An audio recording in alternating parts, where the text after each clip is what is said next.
Hi, Elisa. Hi, David.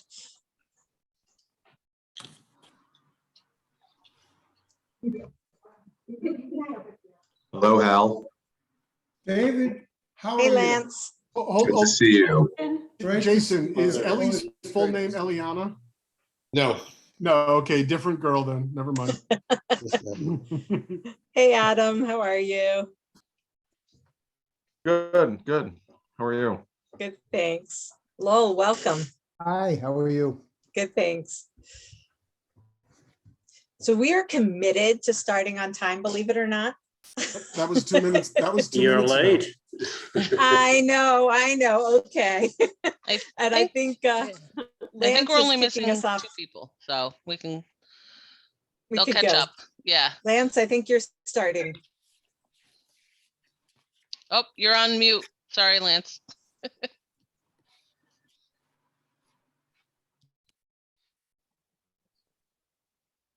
I am on. There you are.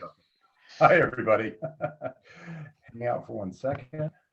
Great. Hello, everybody. Welcome to our final President's Circle of the year. To say the past year and a half has been challenging for those of us in leadership roles in our synagogue and agencies would be a massive understatement. It's been a challenging year. Even as this is my last year as co-chair of President's Circle, I will be continuing in my role as president of the Jewish Historical Society Board. I'm grateful because during both the most exhausting and most rewarding times in my presidency, I always knew that I could call on colleagues from this group to share in those highs and lows. So thanks everybody for your support and your willingness to work collaboratively. And thank you to Steve and Gail again, for taking over. It's going to be another wonderful couple of years. So thanks everybody. And Judy, go ahead. Oh, great. Nice to see everybody. One of the reasons that I'm particularly excited for tonight's session is that as I have just stepped down as president of Bethel Temple a couple weeks ago, oftentimes we talk about and wonder what happens when all the dust settles. And inevitably, this was an unusual 2 years. But you wonder, some of the questions that come about is, will I be a welcome voice around the board table as a past president? What happens to the priorities that the board worked on under my presidency? And I have to say that we're very lucky at Bethel. My successor, Steve Rabb, and I worked together as a team. And I'm so happy that he isn't going to have to work under the conditions that I had to work under. And I know he's going to do a terrific job. He already is. So it makes us very excited tonight to have Dr. Hal M. Lewis, who's going to walk us through some of the opportunities for both of those of us who are taking on the presidency and the chairmanship, as well as for some of us whose time in office has been completed. And I see some of my fellow classmates that we went through the year's program with and went to Israel, Lauren and Steve and Jason, and looking around the screen, a whole bunch of Jody and Heather. It was a great experience, and I wish for all of you to have that same experience. So I'd like to introduce Dr. Lewis, who is the principal consultant at Leadership for Impact, LLC, a leadership consulting firm serving the needs of nonprofit organizations. He served for a decade as the president and CEO of Spertus Institute in Chicago, where he is currently chancellor and professor of contemporary Jewish studies. Hal has held senior executive positions in a variety of not-for-profit organizations, and he's written about organizational leadership both in the academic and popular press. He has taught at the universities around the world and is currently on the faculty for the Center for Creative Leadership in Greensboro, North Carolina. Hal has worked and has family, some of whom I know, in the greater Hartford Jewish community. And we're excited that he's back with us at the President's Circle.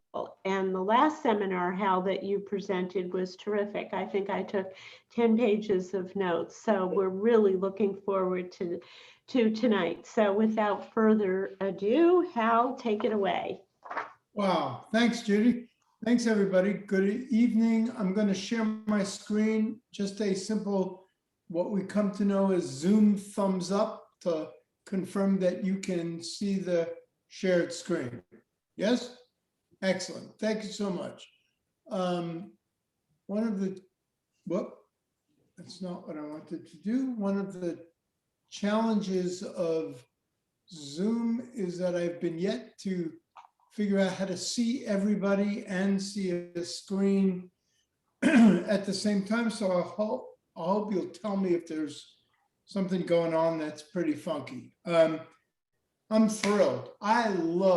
Heather, Jody, David, they've heard me say this enough times to now believe that I'm more than just making stuff up. I love the Hartford Jewish community. I have family members, beloved family members in and around the region. I've done some work with David and Heather and Jody, and I just, every chance I get to come back to Hartford, even if it's virtually, is a great thrill for me, and tonight is no exception. I was a little surprised to hear there's an Israel trip that was part of this, because I only get the Zoom invitations, but hey, these things happen. My thanks to Heather and to Jody for a lot of work going into this. I also want to acknowledge Lisa, who helped us think about this program in the beginning. Tonight, I hope to facilitate a series of discussions about leadership transitioning among lay leaders in our Jewish communal organizations. You'll see right away that the way this program works is going to be different than a lot of frontal presentations. I'm mostly interested in hearing from you. And so I'll be posing throughout a number of discussion questions designed to get us to think about the issues of lay leadership transitioning and to teach each other. When I was originally contacted, I guess, Heather and Jody and Lisa about this idea, this is remarkable. I can't think of another Jewish community, and I say this without an ounce of solicitousness. I can't think of another Jewish community that has gone as deeply and with as much interest and intellectual curiosity on the real challenge of how we pass the baton from one leadership administration to another. So I'm really excited, and I hope we get to a place where we'll learn from each other. I will also take the opportunity tonight to share some of the results of the survey that we sent out to a number of participants. To those of you who completed that survey, my thanks. You'll see the fruits of your labor as we go through this. And also, I'm going to try in the time that we have to share some thoughts, reflections, and what we often refer to as best practices as to what makes passing the baton from an incumbent to a new leader the most effective, the most efficacious that we can possibly make it. At the same time, I'd like to be clear about what we're not going to cover tonight, because I don't want there to be any, confused expectations. We're not going to focus on what is frequently called succession planning, how we identify a successor, how we create a pipeline of incoming leaders. Important as it is, tonight is not about solving the perennial crisis of no one wants to step up. We kill ourselves to try to find a new board president or a new chair. It's also not about finding the right board members or drafting the right job descriptions. All of these, and I have managed nonprofit organizations for most of my career, all of these are important and worthy of a session together, but they're not about passing the baton. They're about other things, and our focus tonight is going to be on leadership transitions. And I think you'll see what I'm saying in just a moment.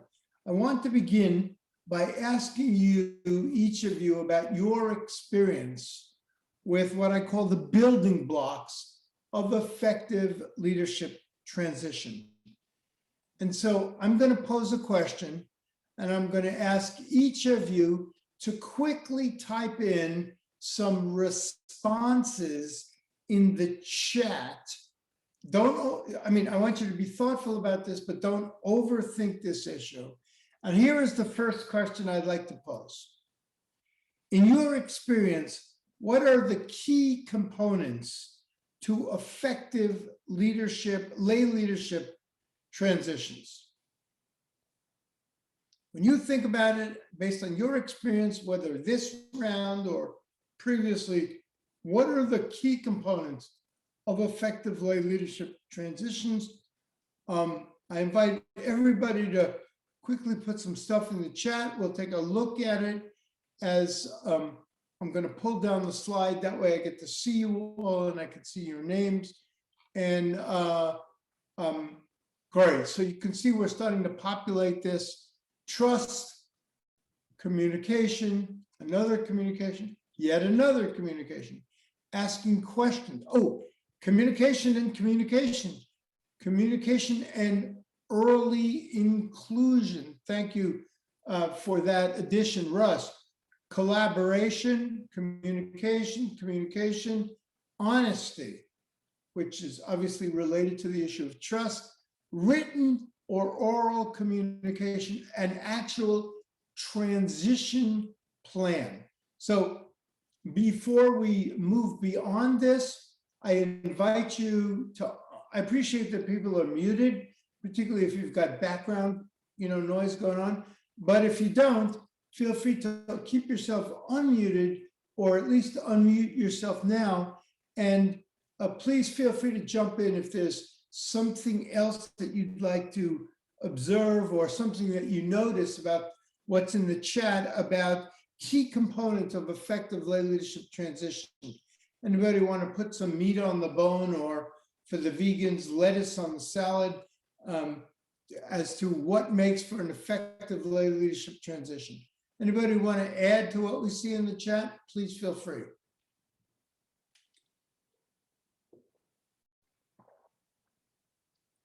Oh, we got to do some work here. Got to get stoked. All right, I'll jump in. Thank you, Russ. You got it. Now I'll explain the early inclusion. With a 2-year term as president, Jack and Dawn as co-presidents from day one started including me on things that I had nothing to do with, had no responsibilities for, and would never be held accountable or responsible for. But the point was for me to really get that full 360-degree view of what was going on in our synagogue, so that when I did start to take over and we did begin our transition, it would be less painful. There would be less stumbling blocks, and it would be a lot smoother because I already had that president's view of everything that was going on. Russ, thank you so much for that. We see this, by the way, not only from the data we got from you, but we see this from best practice analysis too, right? If you're so turf freaked out that you don't want to bring the incoming in too soon, then you pay a price institutionally, organizationally, because then when you start, you're first learning everything from the get-go, as opposed to a early inclusion opportunity for transition. Russ, thank you for that. Anybody see anything else in the chat? In the chat is regular time to meet without distraction. Anybody see anything in the chat that they feel they want to add to or further explicate? Okay. I suspect we may return to this, but for now, what I'd like to do is to move into, because we only have 90 minutes and there's a lot to say about this, I tried to be judicious in planning how we deal with breakout rooms. And I know people have different opinions about breakout rooms, too short, too long. So like a good compromise, I'm sure we'll manage to make somebody angry or unhappy along the way, but it's with good intention. So we're going to move into the first breakout room. And what we've tried to do, let me again give kudos to Heather and Jody.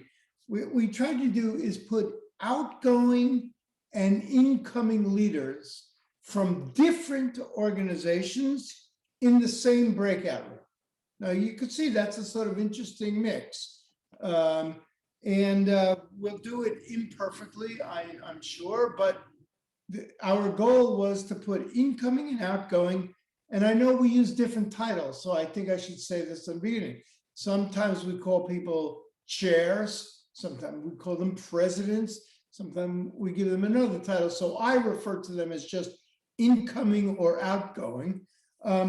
We've tried to mix up the organizations. I'm going to pose a series of questions to be answered both by the incumbent leader or the about to be leader. And I realize some of you have already made your transitions. Some of you are about to. I realize the calendar isn't the same for each organization, but play along. Sorry, we're going to devote approximately 12 minutes, which means you're going to get a 2-minute warning at 10 minutes to answer a series of questions I'm going to pose. And then I'll try to post them in the chat, because you may know that on Zoom, you can't, if you're in breakout rooms, you can't see my slides. I'd like to ask, but when you get into the chat room, you jointly settle on who will be a reporter, because when we come back together, we're going to need somebody to report out. We only have a short amount of time, so I'd ask you to watch your time so that nobody is hogging or whatever the appropriate Jewish equivalent is. Nobody's hogging all the time, and we can get a chance to hear from everybody. We'll then call you back, report out, and then for the second round, we will, you'll be with the same group, but a different set of questions. So here for breakout room 1 will be the questions. I'll post these in, but if you have a chance to just scribble a couple of notes, it may make it easier for you when we break you into the rooms. The first question is going to be for the outgoing chair people or presidents. And that question is this: one thing I wish I knew at the start of my term. The second question will be largely for incoming, which is one thing I wish I understood better as I begin my term, and that could be last month, or it could be right now or next month. So one thing I wish I knew at the start of my term, one thing I wish I understood better as I begin my term. Jody is going to do the honors of splitting everybody in, and then we'll have the chance to see where this goes. So, Everyone ready? assuming everyone is ready, All right, here we I'm go. going to turn things over to Jody. Jody, I'm going to put things in the questions in the chat room. Okay, I just did that, so they should be there. Oh, you did. I God did. bless. And also broadcast them into the chat rooms. We'll do that as well. Even Okay. better. So basically, I'm going to take the rest of the night off. Thank you. And no, I'm grateful. And so everybody, will see you in 10 to 12 minutes. Okay, go ahead, Jody.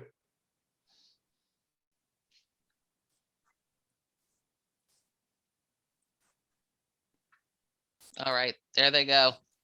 There they go. There they go. David Warren, how are you, man? Joe, do you want to put the questions, broadcast them in again? Yep, want I'm me just to? gonna set a timer. Okay, Okay, that would be great. If we can just put the questions up one more time. That Yep. way nobody will be confused. No, that's no problem. I can And- copy and paste. Oops. I'm so far sorry, and just- Jody, you're clock watching, right? So I Yep. don't need to Yep. do that? you're off. Okay, thank you, Hal. Very good. Everything's great. David, are you well? Good. I'm glad to see you as always. I'm coming to your neck of the woods. You may know that. I didn't know. That's great. In early April, my niece, Sam's sister, is being married. Mirza Hashem, believe it. And so we're making a road trip up to, I don't know where the wedding is, someplace in Connecticut, but I think we'll be there. So Great. I'm excited. I'm going to get to make what used to be an annual pilgrimage to the Berkshires. But now it'll be, I haven't done it in a few years, but I'm looking forward to that. That's great. Well, hopefully we can get together while you're here. It would be wonderful to see everybody. Yeah. How was your meeting, David? Long. Really starting to. Wow, let's talk about it. Next breakout. Yeah, I mean, just, FYI. Anyway, welcome back, everyone. Thank you so much. One thing I wish I knew at the start of my term, who would like to get us started with things? I'm interested in one of two things or both. Content that you found that was interesting, or process. That is, what intrigued you about the process of talking with colleagues, some incoming, some outgoing, on either question. But let's begin with one thing I wish I knew at the start of my term. Anything stand out for anyone? Lauren had her hand up. Okay, Lauren, please. Thank you. Okay, sure. So I'm coming from day school, Solomon Schechter, and the other people in my group were on synagogue boards, but politics was a big topic that they wish they understood, the politics of the board, the committees, yeah, Beautiful. Yeah. Yeah. big one. Really important, because what we do, it's motivated by a love of the Jewish people in our organization, but let's not be naive. We're functioning in a political realm. Beautiful. Thank you, Laura. Somebody else, something that stands out about that first round of questions, something they wish they knew or you wish you knew at the start of the term, whether you're incoming or outgoing. Lance? Yeah, a lot of us, and I have a few things, a lot of us, succession, that we have questions about succession, not just me, but a lot of other folks that were in the group with me in terms of how that works with their organization, folks that are currently president or are incoming as president have those questions. So that was interesting, as well as politics, like Lauren mentioned, the politics of who's on the board, who's important, who should be listened to. And I thought another interesting one was knowing what resources are out there for someone coming in new, both locally and nationally, things that can be helpful. It's not like you're handed a to-do list or a how-to list, and the LA is wonderful, but maybe more information like that, especially building a resource data bank. I'm going to make a suggestion to you all in a second, but that's critical, and sometimes it's common to different organizations, and sometimes synagogues have their own list of resources and day schools their own and federations their own. But yeah, that's really important. Lance, before I let you go, would you say a word more about the first item? About succession? Yeah. When you say succession, tell me what your group meant. It seems like organizations are having a difficult time identifying the next person in line for their organization.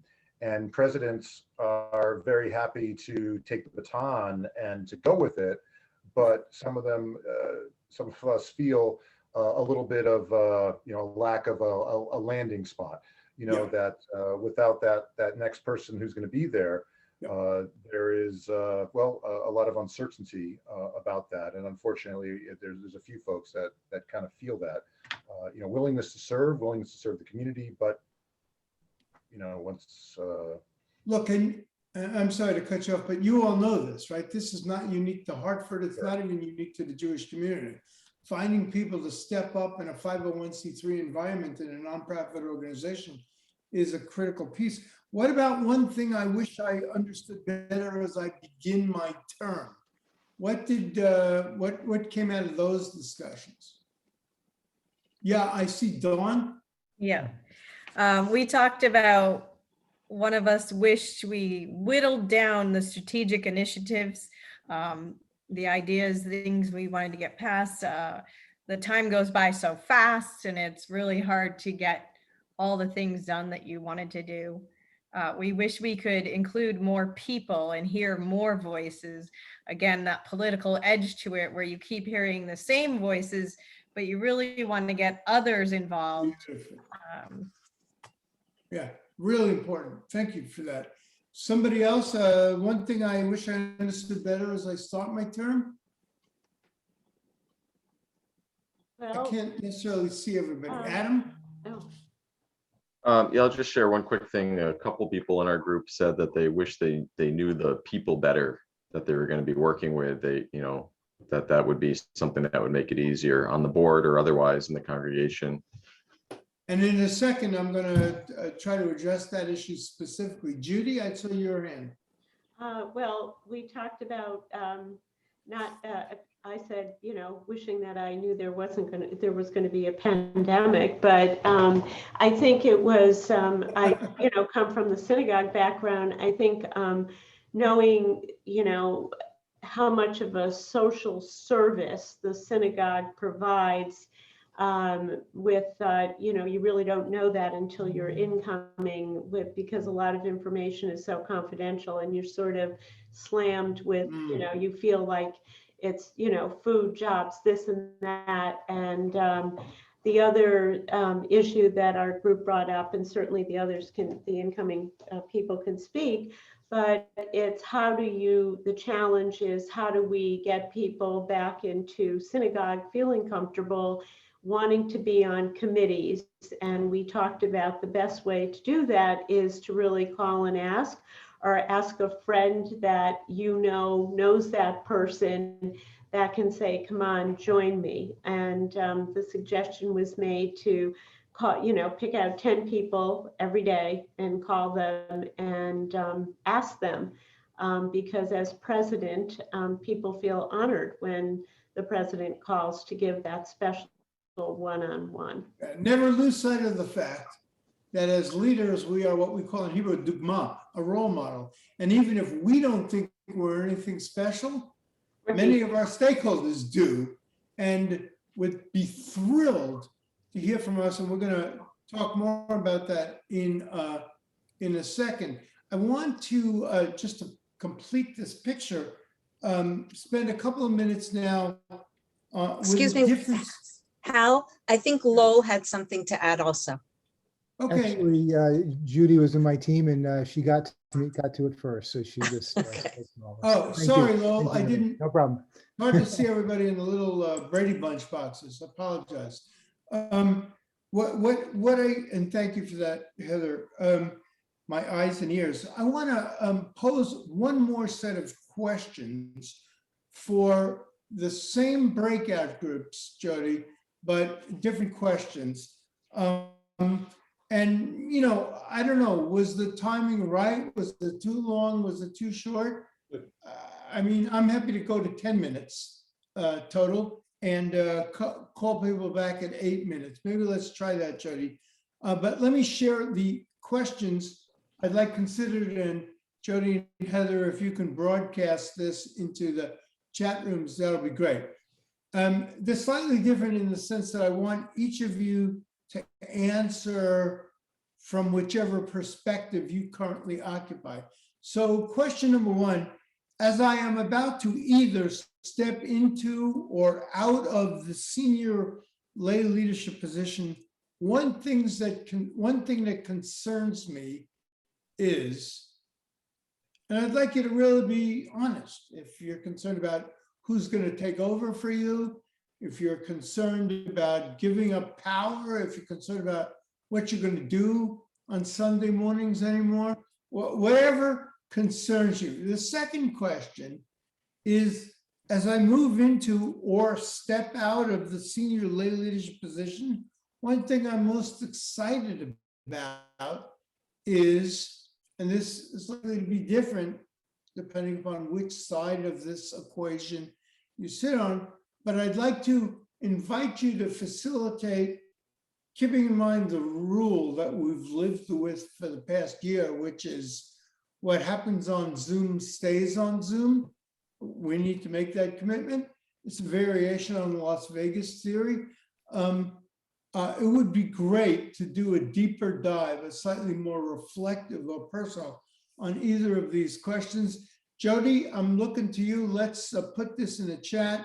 Let's invite people to get back to the same groups they were, slightly less time, and then we'll try to unpack all this. All right, here we go. Yep.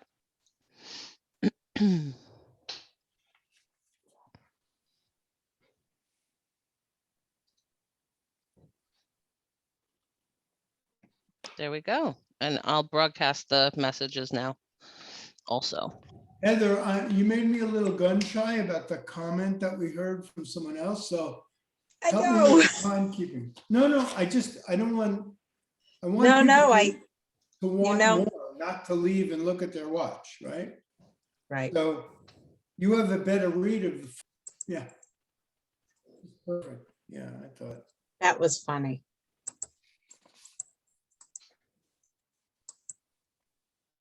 Everyone should be back in a few seconds. That's okay. That's good.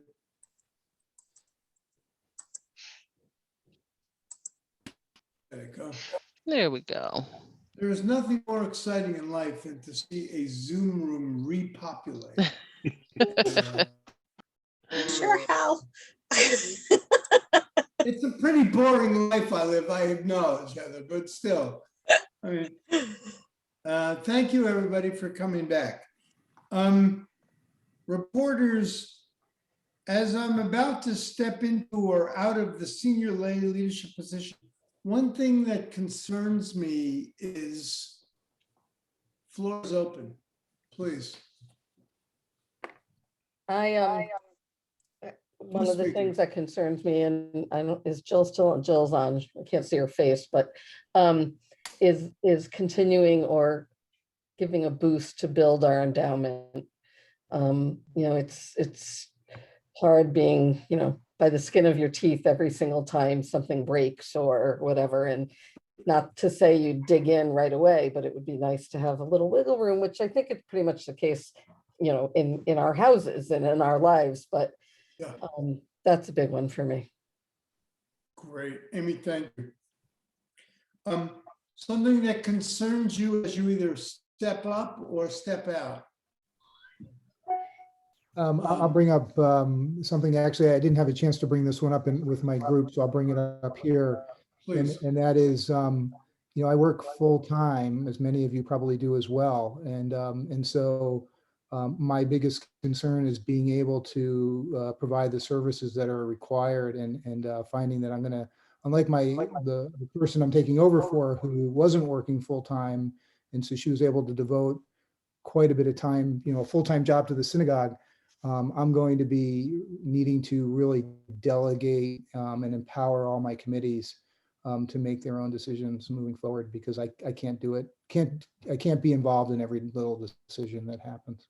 Lowell, thank you so much. This is such a critical issue.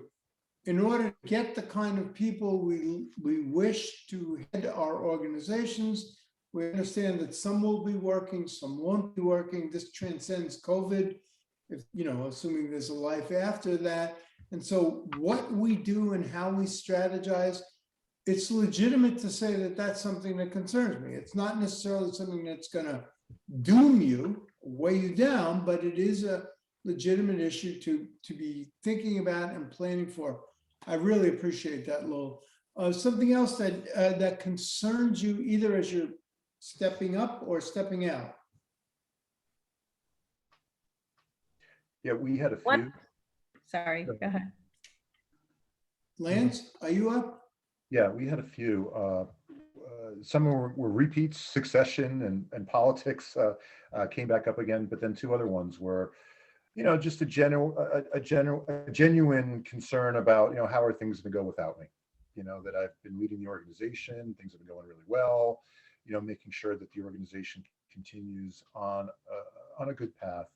And another thing was, and this could also be something you're excited about, but a concern is with new staff, new leadership at the for your staff, and excited about that new person, but also the unknowns about what might happen with it. Beautifully stated. In many regards, our philanthropic work, our volunteer work, our tzedakah work, our communal work is our baby. It's our passion.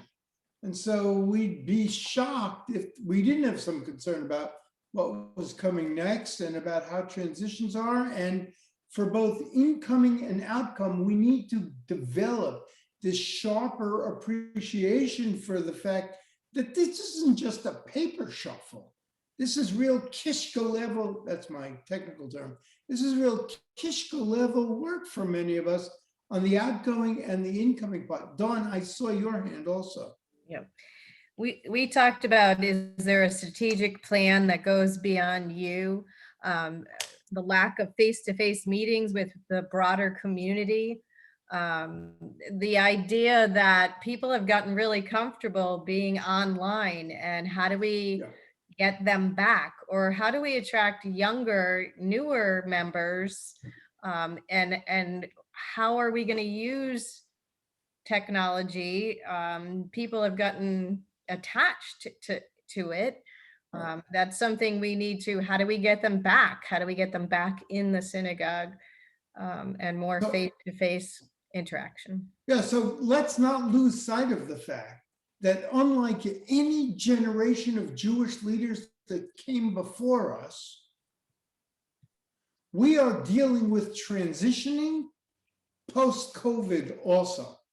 So, we could have, I was talking with Heather during the break when you were in the breakout rooms about, I just offered a course down here, and I live in Asheville, North Carolina, and I just offered a course to a local university on what leadership looks like post-pandemic. What are the things that leaders are concerned about, but also was the style.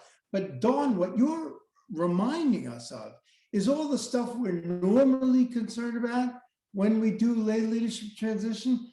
As the rabbis of the Talmud would say, alachat kama v'chama, how much the more so in a post-COVID environment. What about the second question, which is, what are the things that I'm excited about, either stepping down or stepping up?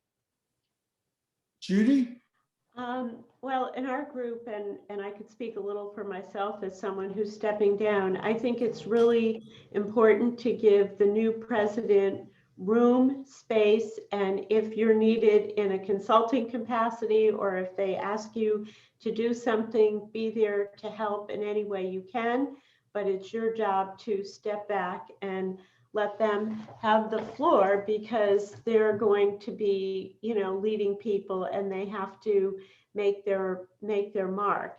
In terms of other responsibilities, we work like a team at Bethel, and I do have other responsibilities. And the current president knows that the past presidents are all there to be helpful. We're sort of like a little club. The other thing that I just would like to mention about one other thing that came up in our group that I think is important is the concern about the president's relation with the rabbi, because generally in the synagogue, the clergy reports to you. And it's not easy to give a performance review to the rabbi when you're not a rabbi and you don't know all the stuff that's going on. Like, who are you to tell them what they should and shouldn't be doing? So, and it's having difficult conversations with the rabbi, especially, you know, if you're friendly with them or you have a good relationship. So we Or talked she's about been that. your pastor, or he's visited your relatives in Ottawa. You're exactly right. I want to just back up because you said a lot, not all of which we can get to, but one of the things I'm hoping we will take away from this session, albeit brief, is a sensibility on both sides of the issue. I'm excited, and some, if we are insightful, as Judy just shared, will understand I need to give latitude, but we also understand we're giving something up. Transitioning involves a sense of loss. Please do not minimize that. You might say, oh, thank God I'm done with this job. And there's some of that, I'm sure. But also, you know, I'm the one that sat on the bima every Shabbat morning, or I'm the one that ran the board meetings. And so incoming and outgoing need to understand that there's just a lot of different things going on in this process. My job is to partly keep an eye on the clock. So I'm going to ask your indulgence because, you know, I'd be happy to be here till 11, but something tells me you might not. So with your permission, I'd like to sort of set the next stage of this session up a little bit. Healthy nonprofits. And we know this from a study of best practices. And here we're not just talking about Jewish 501c3s, but certainly we are most focused on that.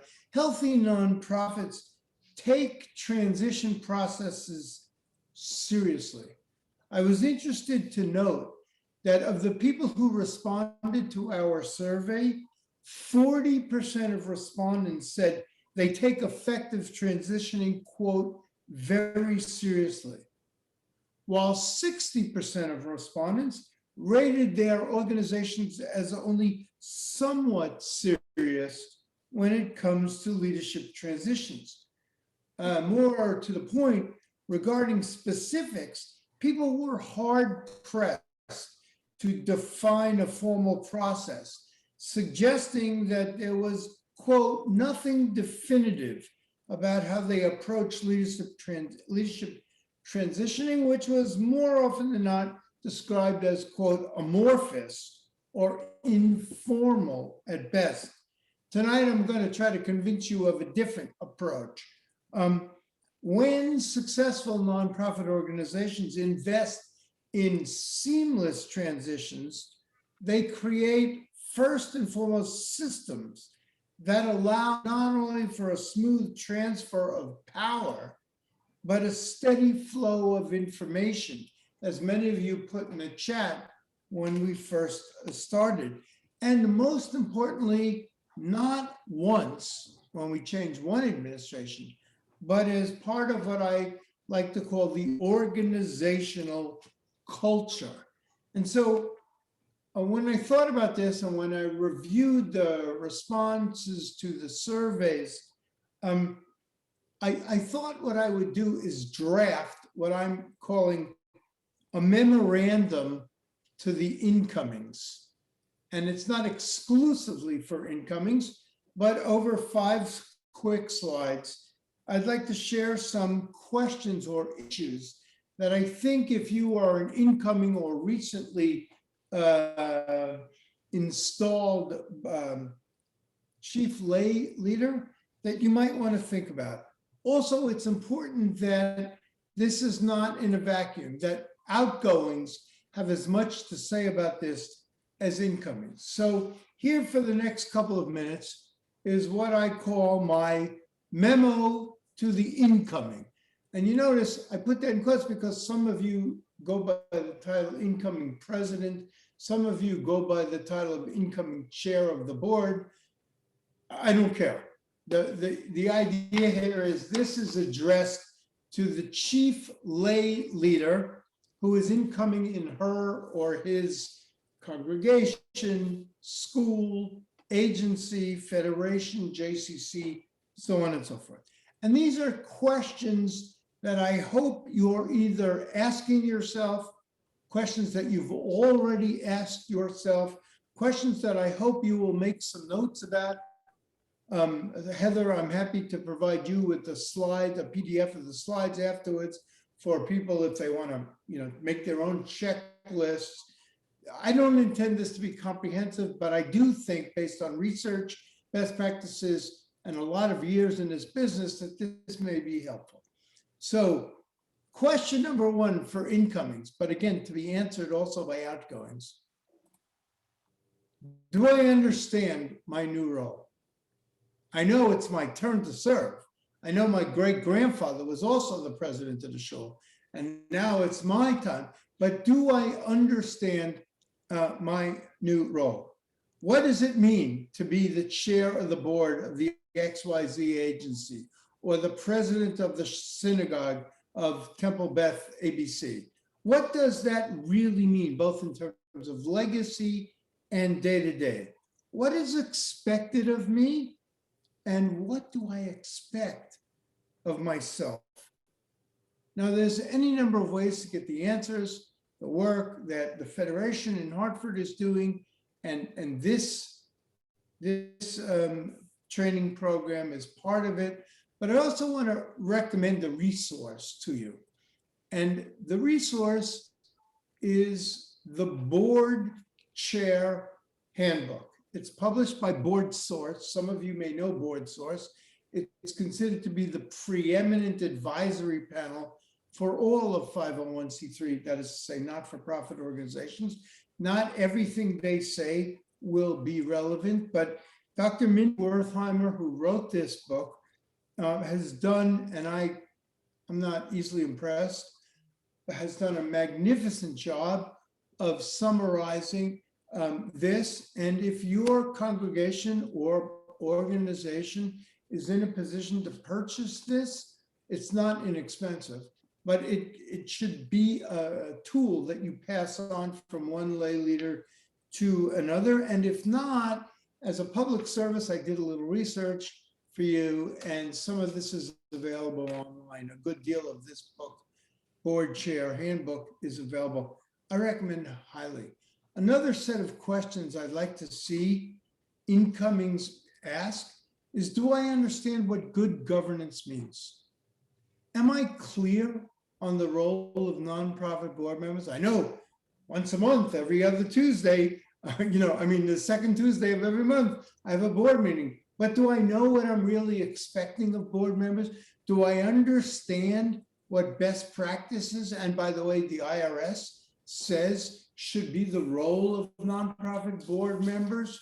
Do I understand in my own organization what the relationship between board and staff are? Do I know who does what, right?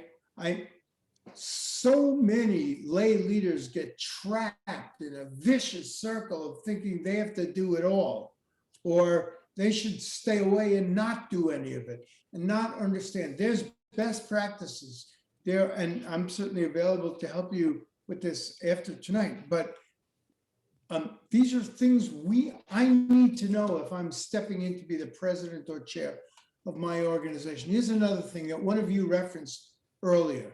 Do I have a plan to build or enhance my relationship with my organization's CEO or with the rabbi? It depends on which organization, which type of organization we're talking about. I'm not saying, do you know that person? But have you ever approached that person as the partner that you will be with that individual for the next 2 or 3 years, whatever the terms are? Different organizations have different issues. There is a fundamental principle of leadership that COVID has taught us, but it existed before COVID. And simply stated, that is, no one leads alone. And you may think because your term as president has finally come, it's all yours. No, we work in a consensus-driven environment.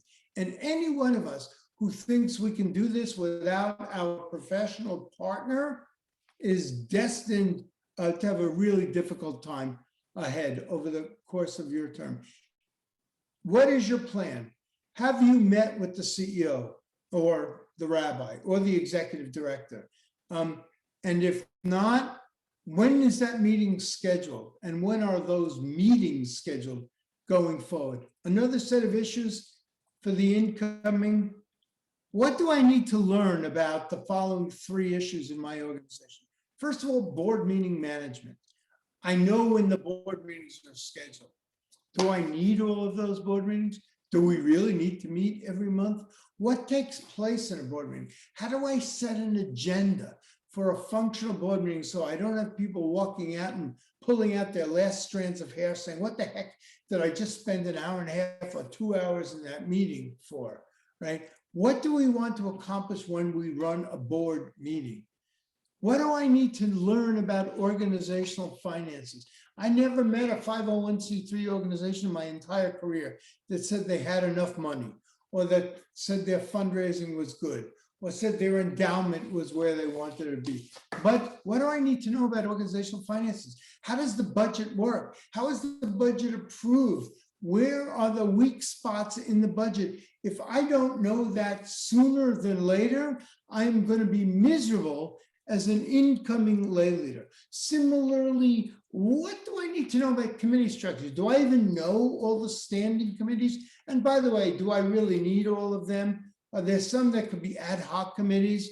What does my bylaws say? And what part of my bylaws should I be looking at? Here's another thing I'd like incomings to know. As I begin my term, do I understand the unfinished board business and short-term challenges that lie ahead? You don't take over in a vacuum. There was a board before you.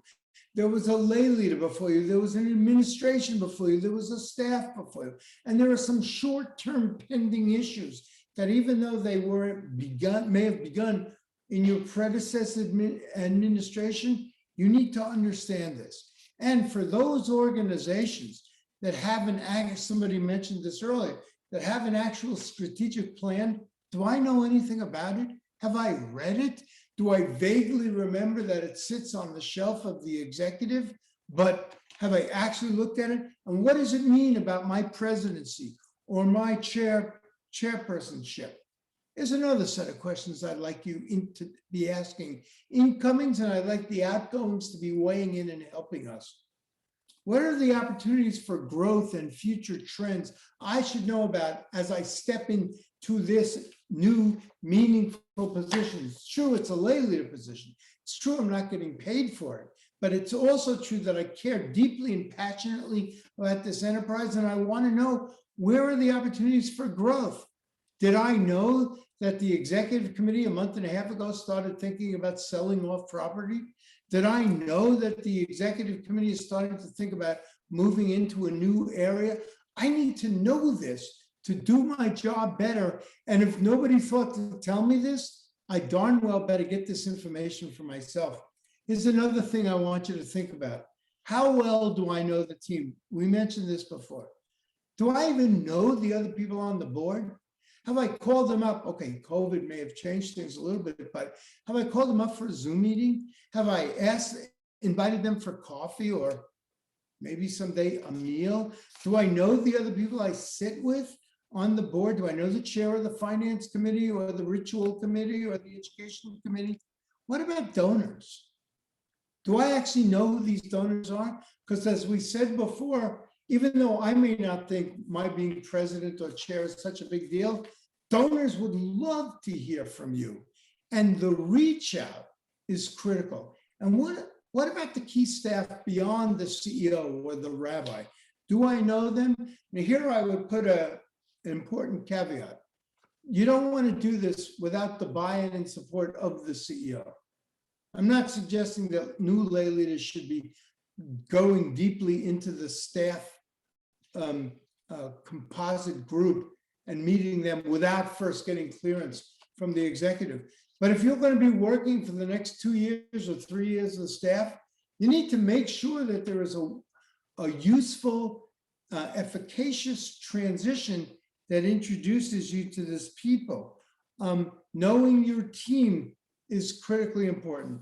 And I think the last page of my memo to the incoming asks the following questions. First, what role will I be giving to the outgoing in my administration. This is a hot potato. Let us not deceive ourselves. This is a really hot issue. 100% of the people who responded to this survey said they provide some kind of a thank you for the outgoing lay leader. But that's where it ended in terms of unanimity. Some said we keep the outgoing on the board, but without portfolio. Some say we reach out and try to figure out a meaningful role to them. Some say they would love to maintain ongoing contact with their predecessor. Some say, please stay away. I'd like to lead alone. There's not a right answer here, but what there is an important desire to talk about these things on the front end. Two more questions. What are your plans to take care of yourself?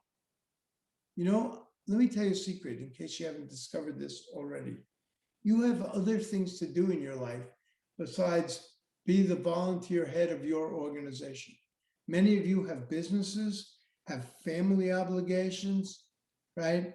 There is, and in case you haven't discovered this yet, working in organizational life can sometimes be thankless. It can sometimes be overwhelming.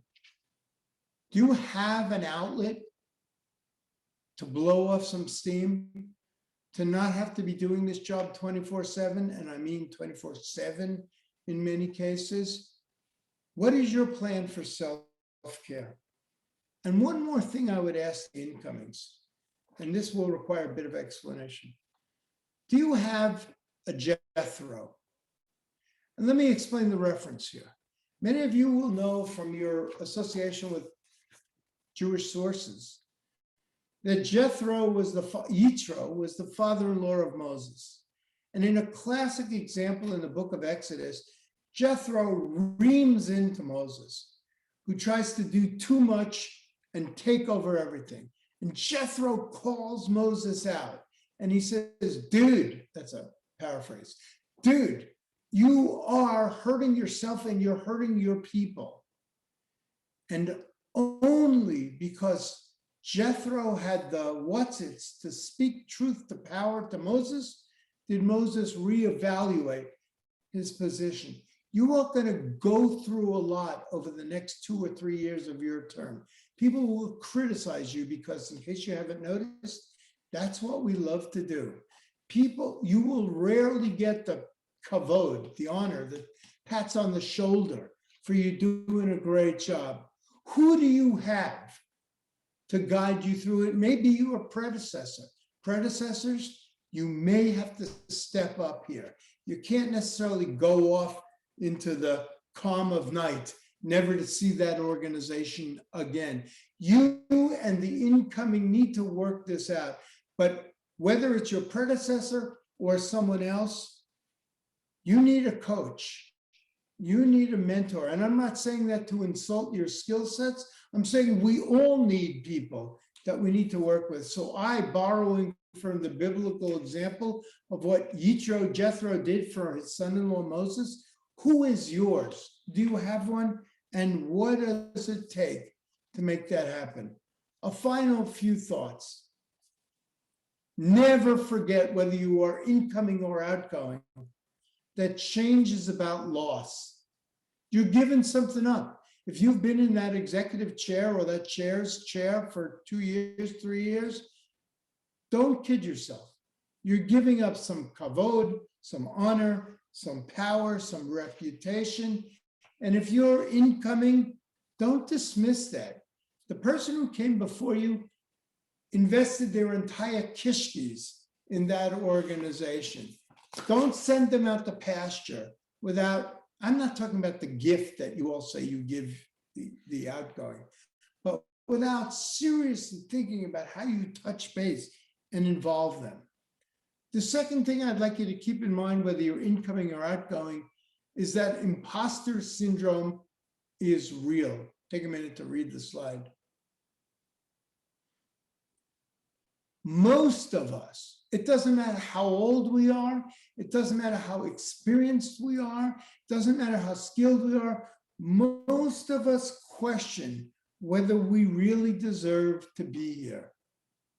Knowing that we're not alone when that happens is an important first step. Also, knowing that we don't have all the answers keeps us humble and encourages us to learn more and to ask harder questions and to do a deeper dive. And finally, one of the most beautiful Hebrew folkloristic expressions, kol hatchalot kashot, all beginnings are difficult. I know you think it's going to be a piece of cake, but it's not going to be, right? Things are going to happen, hiccups along the way, roadblocks, things that happen. For those of you coming off the COVID experience, you know exactly what I mean. But for those of you just stepping in, let me promise you, it's not necessarily going to be any easier as you think about what returning to, do I put normalcy in quotes, is going to look like. Kol hatchalot kashot, all beginnings are difficult. Now, we have only a few minutes left, and I want to at least introduce you to one other thing, and then we can open up for questions or comments. While I was preparing for this session, which again, I'm grateful to the folks at the Federation in Hartford because this is such an important issue to think about. I thought back, as I do, I have a PhD in Jewish studies, I think about Jewish sources. I thought back, what wisdom can we inherit from our own tradition? And there is an incredible bit of wisdom. I thought we might do this in a breakout room, but I'm a little concerned about the time, so we can do it together. There is a classical Jewish text that talks about transition. You're saying, what the heck does my transition into leadership have to do with classical sources? Stay with me for just a second. Many of you will remember the biblical story in which Moses, the quintessential Jewish leader, learns the painful lesson that despite his hard work, he will not make it into Eretz Israel. He will not make it into the promised land. He will fall short of his lifelong mission. Instead of going into the land of Israel, we see this in the book of Exodus, the biblical book, not the Leon Uris version. We read that Moses is forced to stare at the land of Israel, the bottom picture, from what's called the mountains of Abarim in Jordan, as he looks over into the land of Israel, having just found out that he will not complete his mission. As much as many of you who are outgoing presidents and chairs have come to realize that, you can only do so much, can't do it all. And here's what the biblical text tells us. Moses, who finds out he's going to die before going into the Holy Land, he could have thrown up his hands and run away and been ticked off and mortified and angry, but he doesn't. He offers each of us a slightly different model that I'd like to share in the next few seconds or a few moments. God said to Moses, ascend these heights of Abarim, and you can see on the map, that's why I put it here.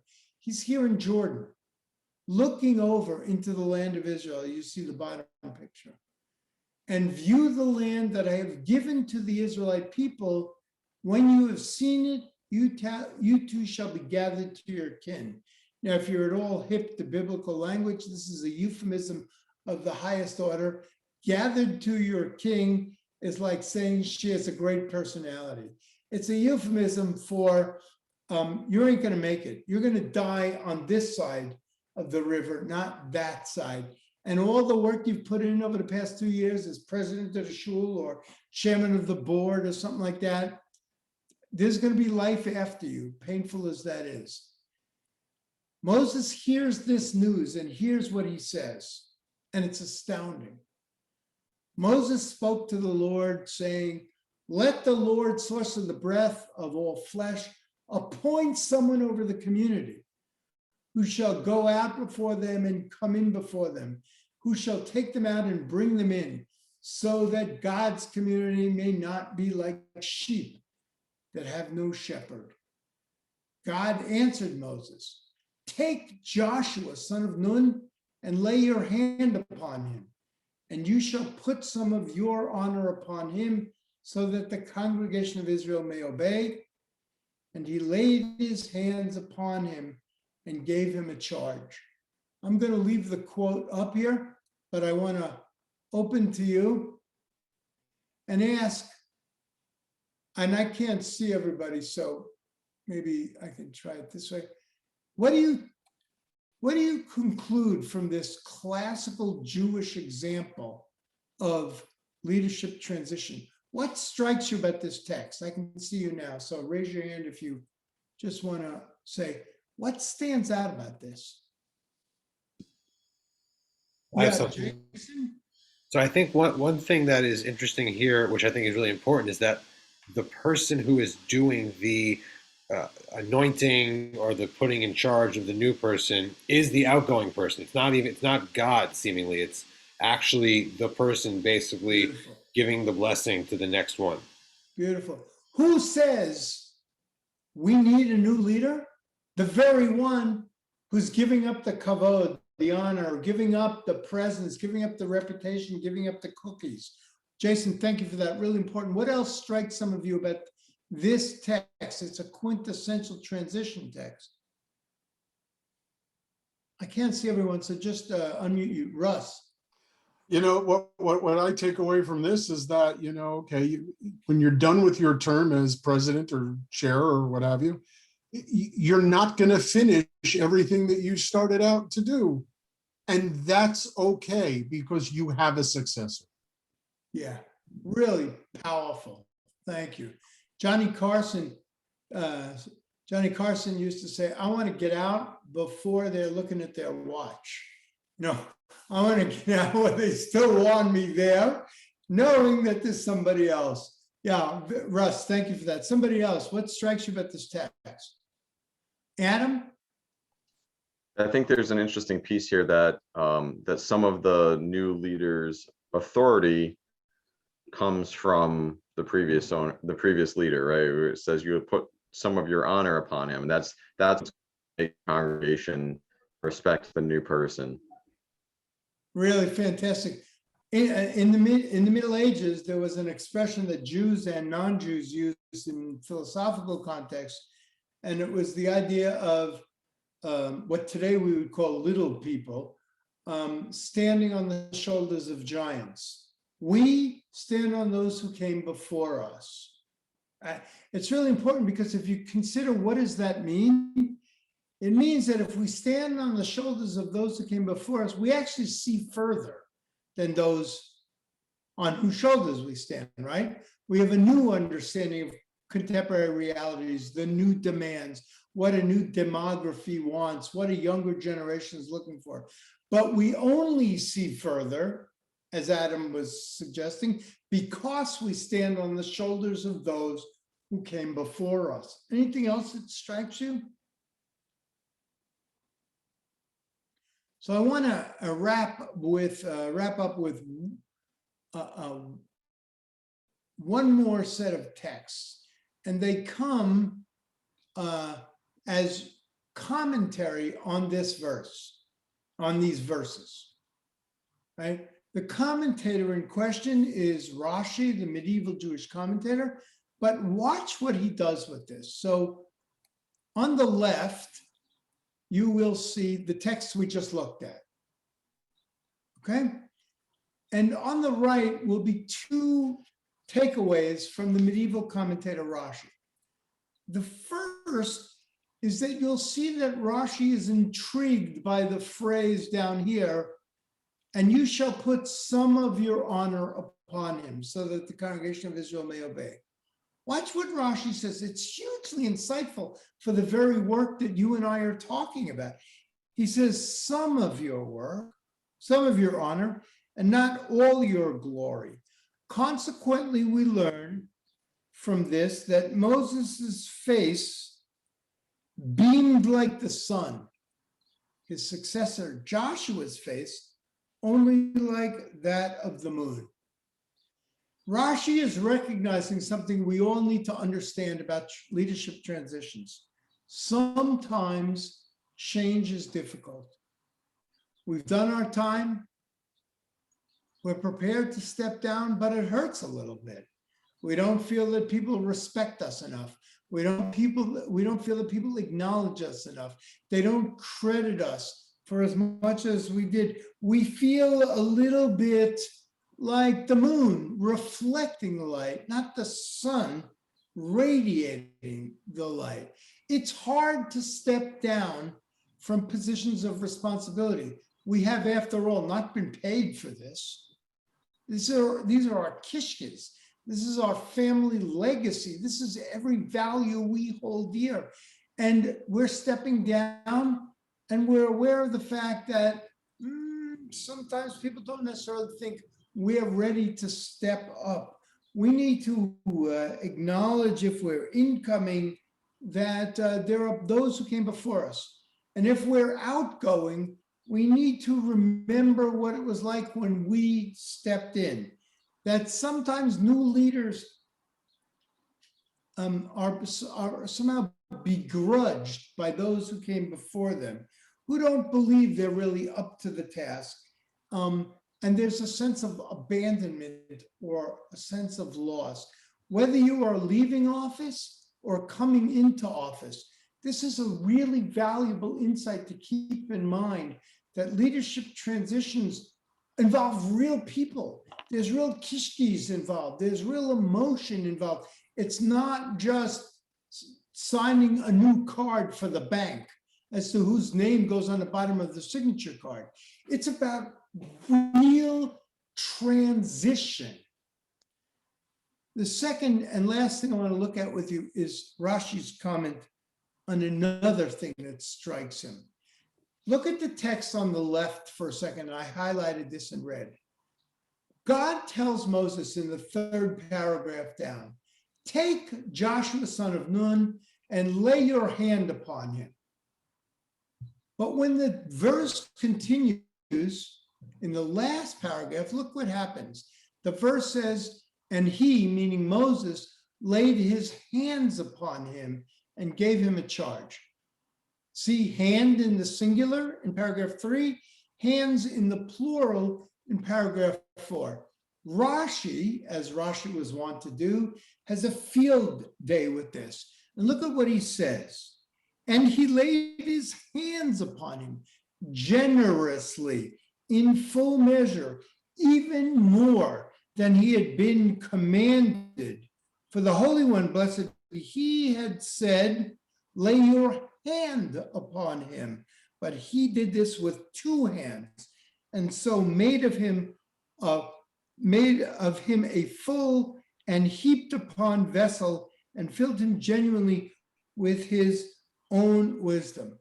So what Rashi is struck by is that sometimes outgoing lay leaders aren't necessarily so giving, so generous.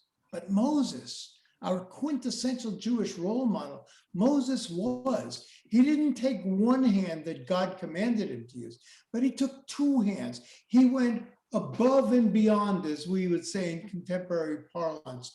He really went the extra mile to effectuate a smooth transition, giving, even if you no longer are going to get all the kavod, giving that to your successor. Why? Because it's not about us. Because in the end, it's about our organizations, our congregations, our federations, our JCCs. Leadership transition is about creating a legacy that lives beyond us.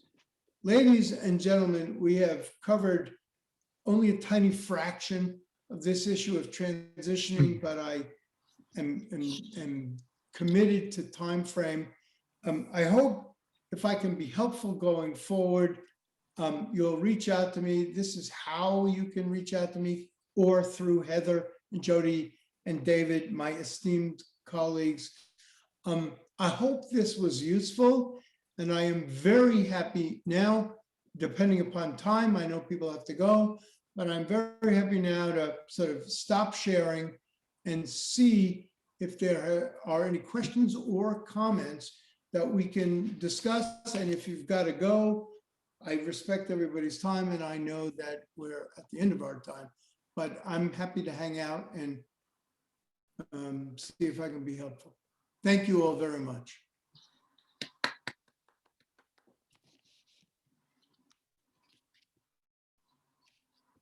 Do I see a hand or a comment? Alan, you're up. Sure. Okay. Good evening, everyone. I'm Alan Parker, Chair of the Jewish Leadership Academy. Hal, thank you again for such an insightful and meaningful presentation this evening. My Vice Chair, Lisa Fishman, and I have worked on JLA since its founding over 4 years ago. And as I step down from my chairpersonship, I'm passing the baton to my successor, Elisa Graber-Lipperman, who I know will bring the goals and values of Jewish leadership learning to the greater Hartford Jewish community. I'm confident that Lisa and I are leaving the helm in extremely competent hands.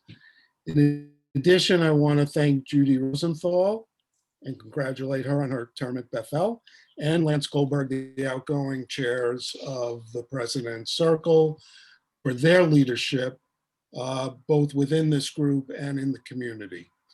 We are happy to welcome Steve Robb, President at Bethel Temple, and Gail Temkin, Chair of the Jewish Community Foundation, as the new co-chairs of the President's Circle for the upcoming year. And with that, I'm going to turn it over to Lisa. Hi, I just first want to say, Hal, I am so appreciative, and I know all of us are appreciative of the time that you put into this evening. As you stated earlier, this is something that most communities are not doing and not looking into, and you've recreated something for us. And I just want to let you know how grateful I am. And I know that we all are very grateful for the work that you put into this. And a special thank you to Jody and to Heather as well. So, okay, now I'll stick to the script. I'm Lisa Fishman, Vice Chair of the Jewish Leadership Academy. Alan, Jody, Heather, and I spoke about what happens after people leave senior leadership positions. And as a result of these important decisions, we are launching a program entitled The Next Chapter.